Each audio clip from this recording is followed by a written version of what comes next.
তো হ্যালো বন্ধুরা, শুভ নববর্ষ, নতুন বছরের শুভেচ্ছা আর অনেক ভালোবাসা। নতুন বছর সবার অনেক অনেক অনেক ভালো কাটুক। তো তোমরা সবাই কেমন আছো? আশা করছি সবাই ভালো আছো আর আমিও অনেক ভালো আছি। সকাল সকাল আমার স্নান হয়ে গেছে। তো পয়লা বৈশাখে আমি কী নিয়েছি তোমাদের সাথে শেয়ার করা হয়নি। এই নাইটিটা নিয়েছি আর একটা লং স্কার্ট টপ নিয়েছি আর একটা চুড়িদারও নিয়েছি। তো সকাল সকাল আমি এই নতুন নাইটিটা পরে নিয়েছি। তোমরা নতুন বছর উপলক্ষে কে কী নিয়েছো সেটা কিন্তু অবশ্যই জানাবে।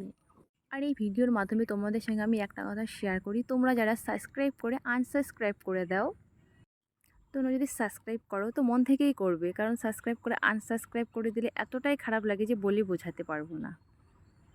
সকালে ব্রেকফাস্ট শেষ, এখন আমি আসলাম একটু জমিতে, কয়েকটা টমেটো আর যা যা আছে নিয়ে যাব, রান্না করবো, বর গেছে বাজারে। তো চলো আমি কী নেই তোমাদের সঙ্গে সেটাই শেয়ার করব। তো এই যে এখানে টমেটো, কয়েকটা টমেটো নিয়ে নেবো টক রান্না করার জন্য। এই টমেটো প্রায় শেষ হয়ে গেছে টমেটো, আর দামও নেই।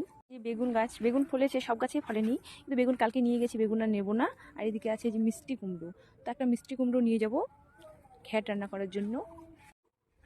কুমড়োগুলো ফলছে এবার এখনও পাকেনি, তাই বুঝতে পারছি না কোনটা নেব। তো এটাই নেওয়া যাক, এই যে এটা। আর এই যে এখানে দুটো ভুটো নিয়ে যাব, এগুলো বানাবো চালের গুঁড়ো আর বেসন দিয়ে বড়া। আর এই ড্রেসটা নিয়েছি, এই যে কেমন লাগছে।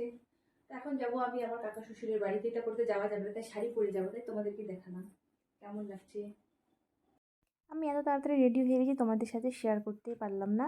তো আজকের ব্লগটা এতটুকুই, কেমন লাগলো অবশ্যই জানাবে, ভালো লাগলে লাইক কমেন্ট শেয়ার করে পাশে থাকবে, টাটা।